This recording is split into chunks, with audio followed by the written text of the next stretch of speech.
Alhamdulillahi musabbibil asbab al-fatihi lil abwab. Ashhadu an la ilaha illallah wahdahu la syarika lah al-malikul wahhab. Wa ashhadu anna sayyidana Muhammadan abduhu wa rasuluhul awwab. Allahumma salli wa sallim wa barik ala sayyidina Muhammad al-hadi ila as-sawab wa ala alihi wa sahbihi wa dhurriyyatihi wa atba'ihi ila yaumil jazaa'i wath thawab. Amma ba'du.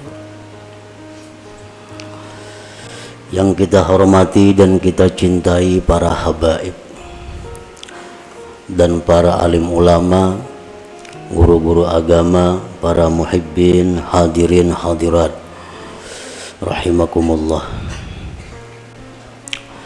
Puji dan syukur selalu kita haturkan kehadirat Allah Subhanahu wa ta'ala, yang mana dengan izin, taufik dan hidayah dan inayah daripadanya jualah kita pada saat ini dapat berkumpul di majlis yang penuh berkah ini.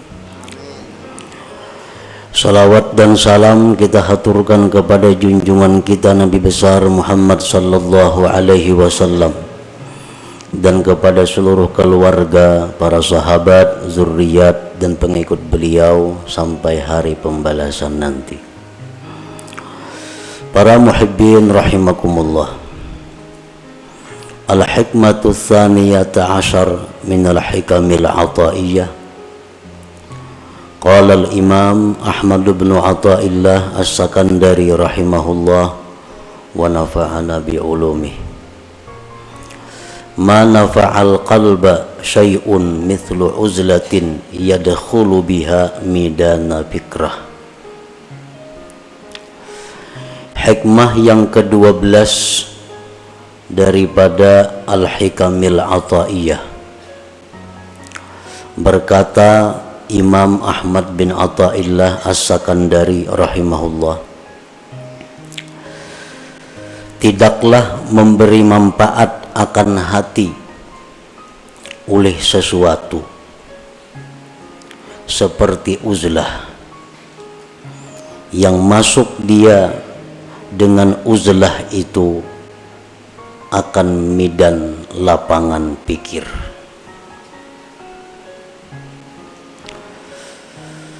Tidaklah memberi manfaat akan hati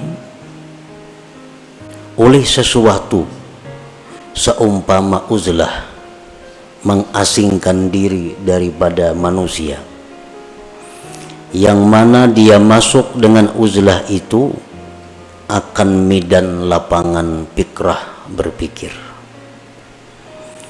Itulah tarjamah atau makna daripada hikmah yang ke-12 ini.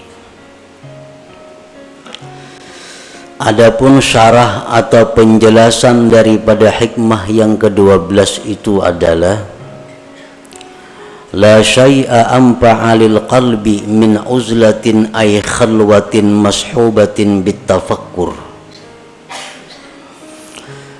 Tidak ada sesuatu yang lebih bermanfaat untuk hati daripada uzlah, artinya khalwat, menyendiri, menjauh daripada manusia, yang disertai dengan tafakkur. Nah, para muhibbin rahimakumullah, di dalam diri kita ini ada yang disebut dengan qalbun, hati. Yang dimaksud dengan hati itu bukan segumpal daging yang ada di dada sebelah kiri kita, tetapi yang dimaksud dengan hati itu adalah sesuatu yang dinisbahkan kepada Allah Subhanahu wa ta'ala, yang berada di dalam diri kita, yang dengan hati itu kita bisa mengetahui mana yang baik, mana yang buruk, mana yang menuju surga, mana yang menuju neraka. Nah, hati kita itu apabila baik, maka baiklah seluruh anggota tubuh kita. Tetapi bila hati kita ini rusak, maka rusaklah seluruh anggota tubuh kita. Imam Ahmad bin Athaillah menyebutkan di dalam hikmah yang ke-12 ini adalah tentang hati yang rusak. Hati yang rusak itu adalah hati yang seringkali lupa kepada Allah. Hati yang hanya memikirkan kepentingan-kepentingan sesaat, namun melupakan akibat. Nah, ini hati yang rusak. Dan hati yang rusak inilah yang ada pada diri kebanyakan kita. Hati yang demikian yang rusak itu kalau ingin selamat maka mesti diobati. Agar bisa hati kita ini selalu ingat kepada Allah, selalu ingat kepada Rasulullah Sallallahu Alaihi Wasallam, dan selalu memikirkan tentang yaumil akhirah, hari akhirat. Nah, bagaimana caranya memperbaiki hati yang rusak itu? Beliau mengatakan bahwa yang paling bermanfaat, yang paling mujarab untuk mengobati hati yang rusak itu adalah uzlah atau khalwat. Artinya menjauh daripada manusia, menyendiri, tetapi disertai dengan tafakkur. Dengan kita menyendiri dan tafakkur, maka hati yang rusak tadi diharapkan bisa baik. Nah, itu yang dimaksud di dalam hikmah yang ke-12 ini. La khaira fi uzlatin ay khalwatin la tafakkura biha wa la nuhuda li tafakkurin la uzlata ma'aha. Tidak ada kebaikan pada uzlah khalwat yang tidak ada tafakkur padanya. Kita menyendiri, mengasingkan diri daripada manusia, tapi kada ada tafakkur. Nah, maka itu uzlah, tidak ada kebaikannya. Sedangkan tafakkur tapi tidak uzlah, tafakkur di waktu kita berada di tengah-tengah umat, tafakkur di waktu kita berada di tengah-tengah masyarakat, maka tafakkur itu tidak akan menimbulkan kemajuan. Tafakkur itu tidak akan murni. Tafakkur itu tidak akan bersih, sehingga tidak sesuai dengan manfaat yang diharapkan dengan tafakkur itu. Nah, oleh karena itu pengarang tadi menyebutkan bahwa uzlah yang disertai dengan tafakkur itulah yang paling bermanfaat untuk memperbaiki hati yang rusak itu. Para muhibbin rahimakumullah, qala Rasulullah sallallahu alaihi wasallam, tafakkuru sa'atin khairun min ibadati sab'ina sanah. Tafakkur sesaat, satu mat, itu di sisi Allah lebih baik nilainya, pahalanya daripada ibadah kita selama 70 tahun yang tidak ada tafakkurnya. Kita beribadah, misal ibadah apa, tapi kada ada tafakkurnya 70 tahun, maka harganya lebih mahal tafakkur sesaat di sisi Allah Subhanahu wa ta'ala. Li'anna bihi yasidul abdu ila ma'rifati haqa'iqil asya wa ila ta'zimillah ta'ala wa ta'zimi kulli ma yurdi. Karena dengan tafakkur itu sampailah seorang hamba kepada mengenali hakikat-hakikat sesuatu. Dengan tafakkur itu seseorang bisa mengagungkan Allah. Dengan tafakkur itu dia bisa mengagungkan tiap-tiap sesuatu yang membuat ridhanya Allah. Nah, para muhibbin rahimakumullah, apa yang pertama tafakkur itu? Apa yang pertama mesti kita pikirkan? Yang pertama kita pikirkan adalah diri kita. Karena man arafa nafsah arafa rabbah. Barang siapa yang mengenali, mengetahui dirinya, maka dia akan mengetahui Tuhannya. Nah, jadi yang pertama kita tafakkur, yang pertama kita renungkan adalah diri kita. Apa yang kita renungkan dari diri kita? Nah, yang pertama yang kita renungkan dari diri kita adalah limadza khuliqtu. Limadza khuliqtu. Untuk apa aku ini diciptakan Allah? Nah, itu yang pertama. Di waktu kita khalwat, di waktu kita sendiri, di waktu kita mengasingkan daripada manusia, kita tafakkur, kita berpikir, limadza khuliqtu, untuk apa aku ini diciptakan Allah? Dulunya kadada, sekarang ada. Untuk apa aku diadakan oleh Allah ini? Nah, itu yang perlu kita gali daripada diri kita. Itu yang perlu kita mantapkan daripada diri kita. Untuk apa kita dicipta oleh Allah? Sebahagian manusia ada yang merasa bahwa dia hidup itu untuk mengumpul harta.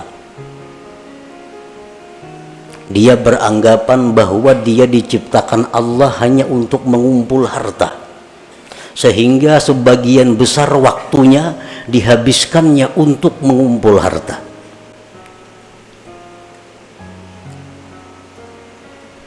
Walaupun itu dia mengakui atau dia mengingkari, tapi kenyataan fakta membuktikan bahwa sebagian besar waktu dia habiskan untuk mengumpul kekayaan. Itu secara kada langsung bahwa dia mengakui bahwa aku dicipta untuk mengumpul harta.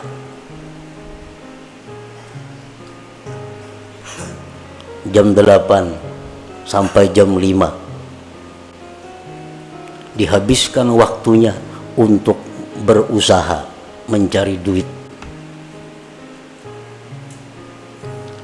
Kena malam kauyuhan guring, bangun kena pukul 7. Nah, orang semacam ini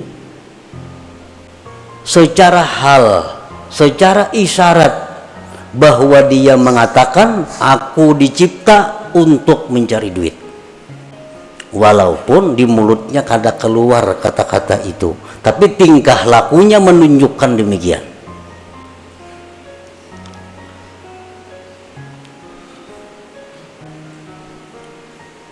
Nah, itu yang kita renungi. Apakah bujur seperti itu? Apakah benar kita dicipta oleh Allah untuk mencari duit?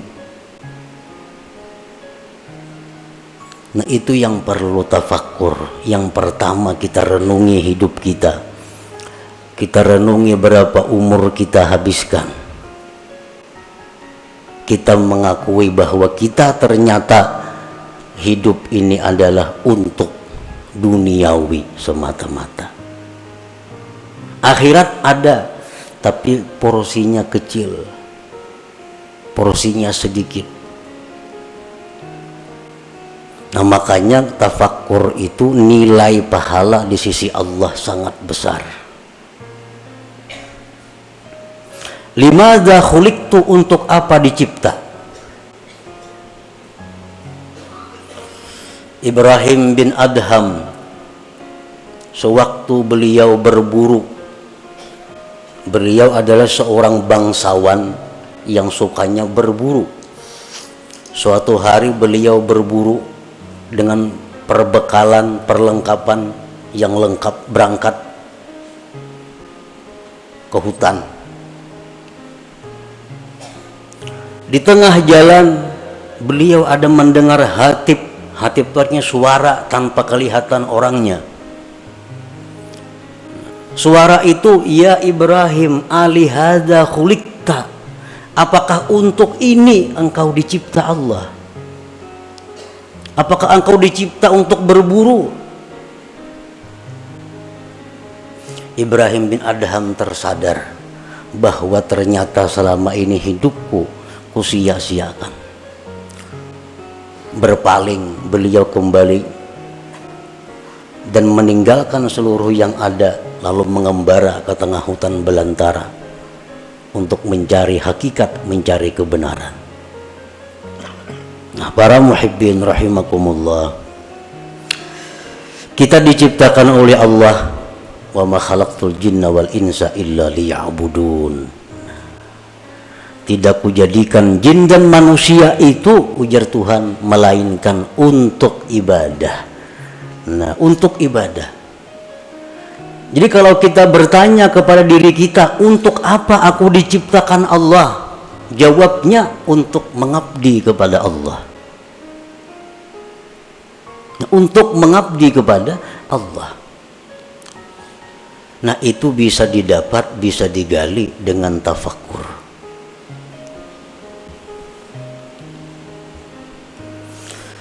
Nah, berhubung ibadah ini ada yang memerlukan sarana-sarana, ibadah ini ada memerlukan dana-dana, atau dicarilah usaha, dicarilah duit, dicarilah makanan, dicarilah pakaian, dicarilah tempat tinggal. Supaya apa semuanya itu? Supaya bisa nyaman dan terus-menerus beribadah kepada Allah.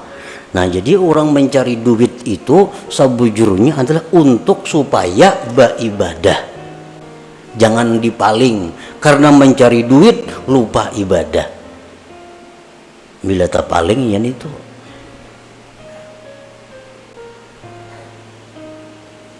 Nah, jadi yang pertama tafakkur itu dulu. Kita mengenali diri kita, tugas kita apa? Ternyata tugas kita hanya satu, adalah mengabdi kepada Allah. Tidak ada yang lain. Allah kadang memberi tugas kepada kita untuk mencari duit. Allah kadang memberi tugas kepada kita untuk berusaha itu ini kadang. Tapi yang ditugaskan Allah kepada kita hanya adalah ibadah kepada Allah. Dan Allah menjamin dalam banyak ayat di Al-Quran bahwa Allah akan memberikan rezeki, memberikan kecukupan kepada mereka-mereka yang ingin beribadah kepada Allah.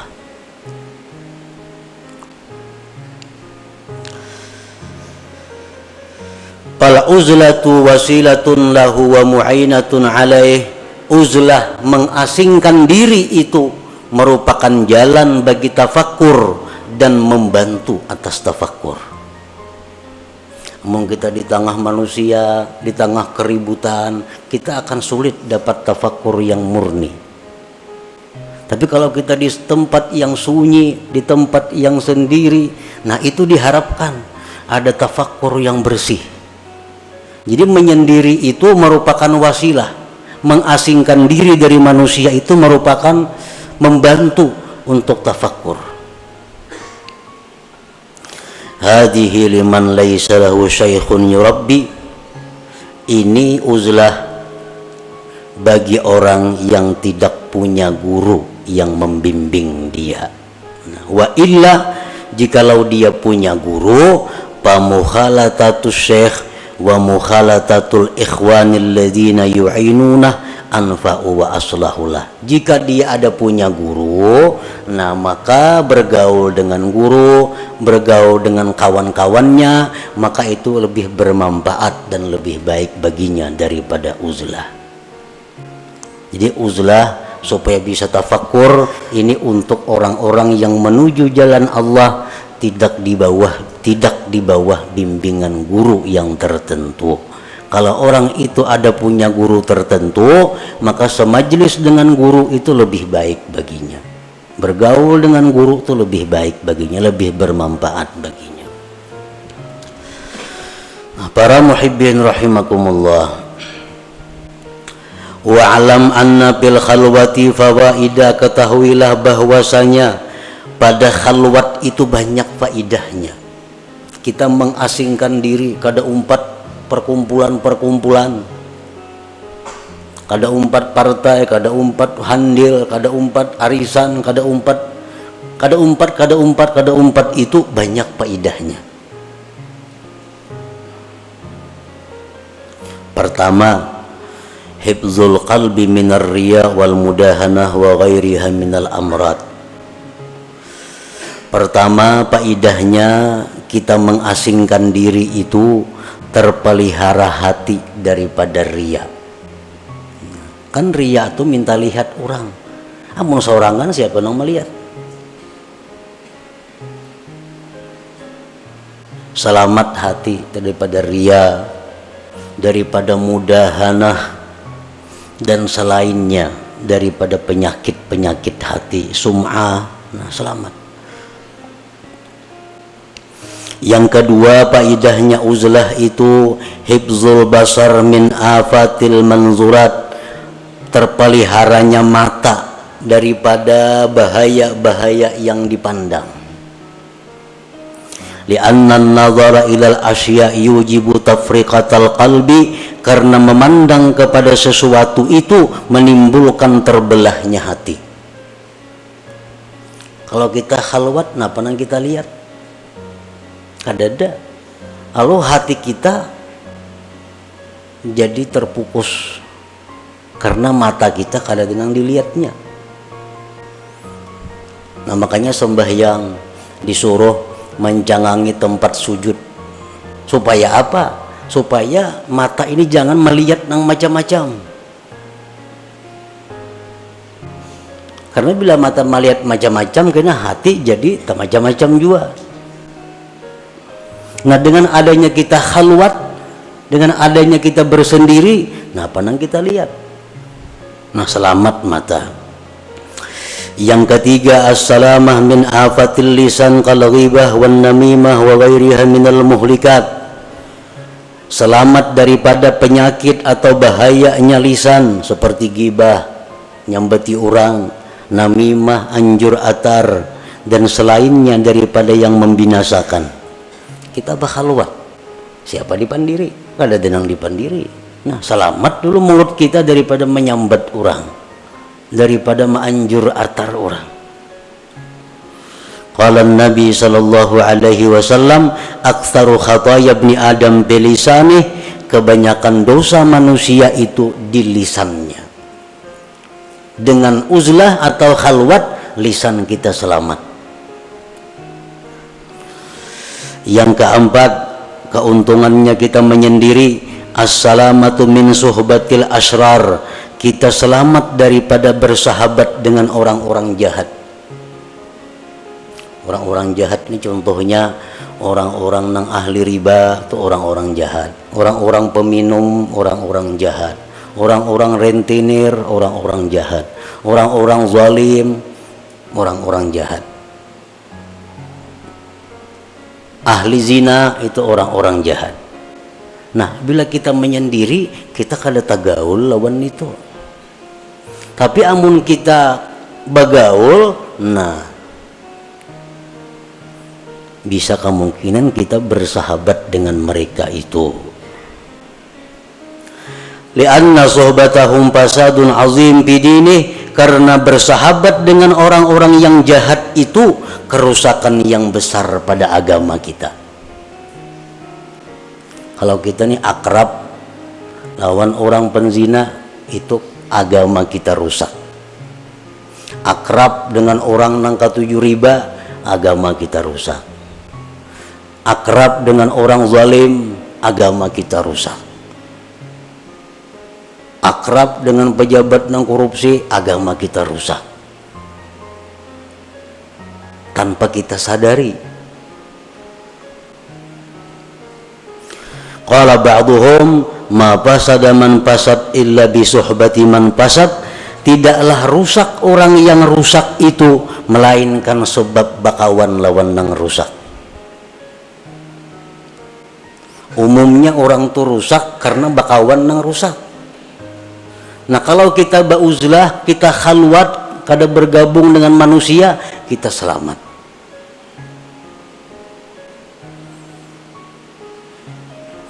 Orang-orang yang dimasukkan dalam asrar, kelompok orang-orang jahat, itu pandangan matanya itu bisa menularkan kejahatan kepada kita, terutama kita nang kada kuat keimanannya. Orang jahat jangan lawan kita berjauh aja lagi. Pandangannya itu bisa mendatangkan laknat Allah kepada kita. Apalagi kekanakan halus tuh. Jangan nak dijapa-japa ya orang nangka itu. Karena keringat mereka itu adalah keringat yang dilaknat oleh Allah. Jadi bahaya bersahabat akrab dengan orang-orang yang masuk dalam gulungan asrar, yang sudah dianggap orang-orang jahat itu. Pandangan matanya bisa merusak agama kita, apalagi sentuhannya maginnya lagi, apalagi memakai bekas pakaiannya maginnya lagi, minjam kendaraannya bahaya lagi. Jadi semua kejahatan, maka sesuatu yang terkait dengannya adalah membahayakan agama kita. Nah sebaliknya sama dengan orang-orang saleh, orang-orang yang dicintai Allah. Pandangan mereka itu mendatangkan rahmat. Keringat mereka, keringat mendatangkan rahmat. Semua apa yang bekas mereka adalah rahmat. Makanya orang nang mati, jadi dalam kitab fikih, orang tuh mati disunatkan membawa sesuatu bekas orang saleh. Itu kan kita pikir ada tuh, orang mati disunatkan membawa sesuatu bekas orang saleh, bekas kainnya kah, bekas apanya kah. Misal kita mati minta kupiah, kupiah bekas orang saleh. Nah itu memberi manfaat.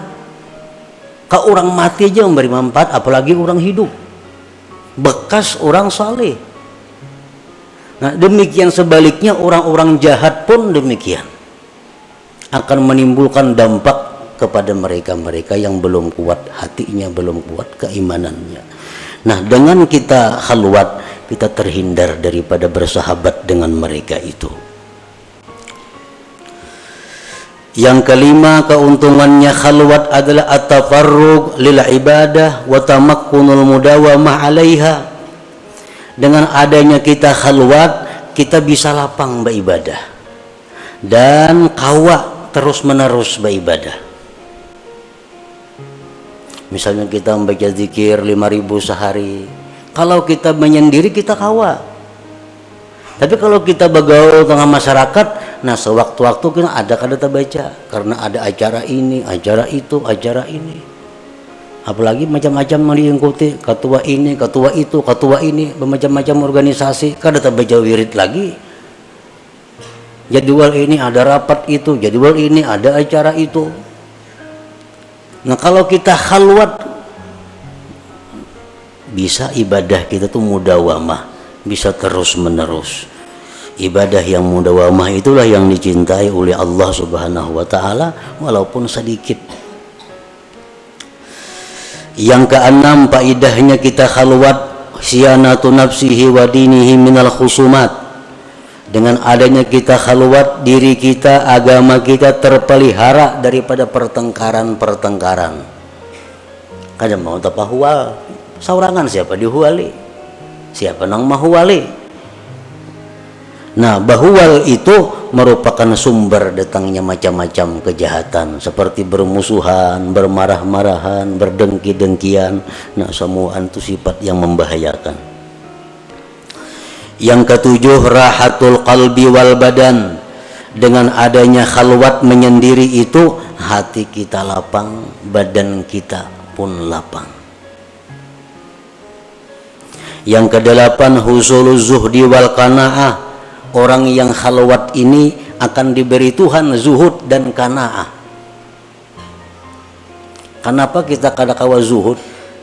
Kenapa kita kada kawa qanaah, kada merasa cukup lawan nang ada? Karena kita bagaul. Melihat orang makai ini hendak nukar lu berhemat mencari duit. Melihat orang ini hendak nuruti ka itu, duitnya kada ada, berhemat kina mencari duit. Berhutang masih itu kamari. Nah, karena pergaulan. Dengan adanya kita khalwat atau uzlah, selamat dari itu. Yang kesembilan, wujudanu halawati ta'ah. Nah, didapatnya manis taat. Nah, ini yang penting. Kita khalwat itu, kita menyendiri itu beribadah jadinya manis. Beribadah tuh nyaman.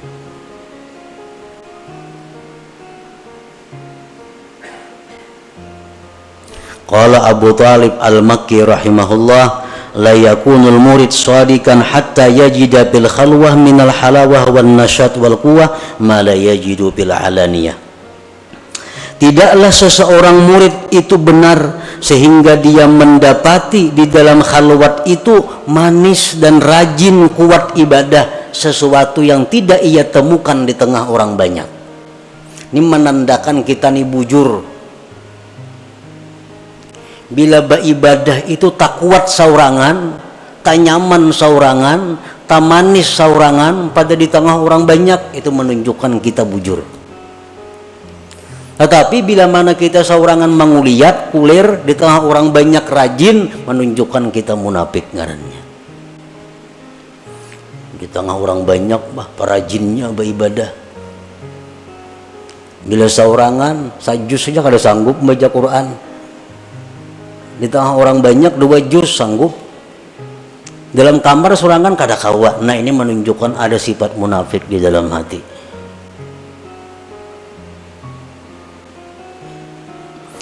Yang ke-10, faidahnya uzlah at-tamakkun minat tafakkuril khalis ad-daim wa huwal maqsudul a'zam bil khalwah.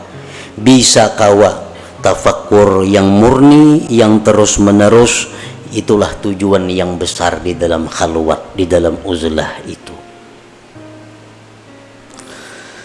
Nah, para muhibbin rahimakumullah, uzlah atau khalwat artinya menyendiri daripada orang, dan itu kada semua orang bisa melakukannya. Menyendiri. Seseorang bertanya kepada gurunya, kaifat tarik ila tahqiqil ibadah wa tahsili halawatiha. Ujar si murid ini, wahai guru, bagaimana cara supaya bisa ibadah itu mantap dan manis? Ujar gurunya menjawab, qala syekh, la tanzur ilal khalqi wa khassatan abna'ad dunya. Kalau ikam hendak mantap beribadah, hendak manis, jangan memandang kepada makhluk, terutama orang-orang yang cinta dunia. Jangan dipandang, maiti aja jangan. Jadi jangan murid maka ada sanggup, wahai guru, urun di pasar begana, berdagang, macam-macam nang dihadapi kayak apa. Kenapa garang maka kada boleh memandang orang-orang yang cinta dunia itu. Ujar gurunya, fa innan nazar ilaihim zulmah. Memandang kepada orang-orang yang cinta dunia itu menimbulkan gelap di dalam hati kita. Nah, memandang aja sudah bahaya. Kada sanggup nang murid ini. Hidupnya kada di kampung, hidupnya kada di hutan, hidupnya di tengah masyarakat dan berusaha. Nah, kalau ikam kada sanggup, ini barang pala tasma' kalamahum. Ayo kita memandang mereka, tapi jangan mendengari pembicaraan mereka. Jangan dengari perkataan-perkataan ahli dunia. Kada kau melihat TV lagi tuh, berita-berita. Kenapa garang kada boleh mendengari pembicaraan ahli dunia itu? Fa inna kalamahum kaswah. Pembicaraan orang cinta dunia itu menimbulkan keras hati kita. Kita ini menalinga orang berpandir dolar, pandir emas. Seorang bisa emas kada, dolar kada. Ini menalinga mana. Itu membuat hati kita keras.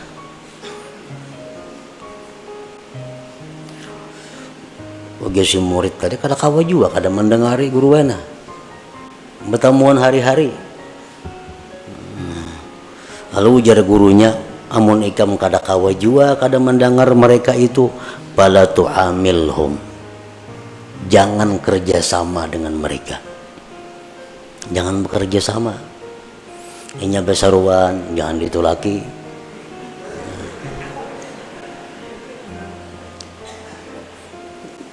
Orang-orang bakhil tuh, orang-orang bakhil.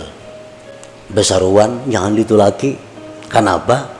Makanannya itu daun penyakit. Itu ujar Nabi medahkan. Orang bakhil tuh makanannya itu penyakit. Kayak mengetahui orang tuh bakhil kadanya. Tak kau ini di kampung tuh kadang alih kada. Bila kada terdengar menyumbang, kada terdengar baruhan, bakhil ngarannya. Orang hadi tulaki. Orang udah biasa baruhan tuh bakhil ngarannya. Nah, inya baruhan jangan tulak penyakit. Itu jar Nabi kita medahkan itu. Makanan yang dihidangkan dari orang bakhil itu daun penyakit. Namun ikam kada-kawa kada memandang mereka, kada-kawa kada berpandir lawan mereka, jangan kerjasama. Jangan hendak berjual tukar lawan inya, jangan hendak mendatangi inya, jangan hakun didatangi inya. Maka ada kawa juga guru kayak itu, kada sanggup juga.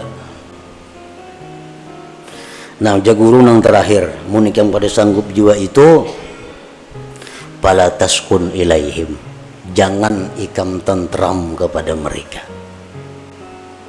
Ini yang terakhir, jangan tentram. Kadang-kadang hati kita nih, bila parak orang sugih asa nyaman. Nah, itu iya ngaran tentram melawan mereka. Parak orang miskin bepaluhan sakada nyaman.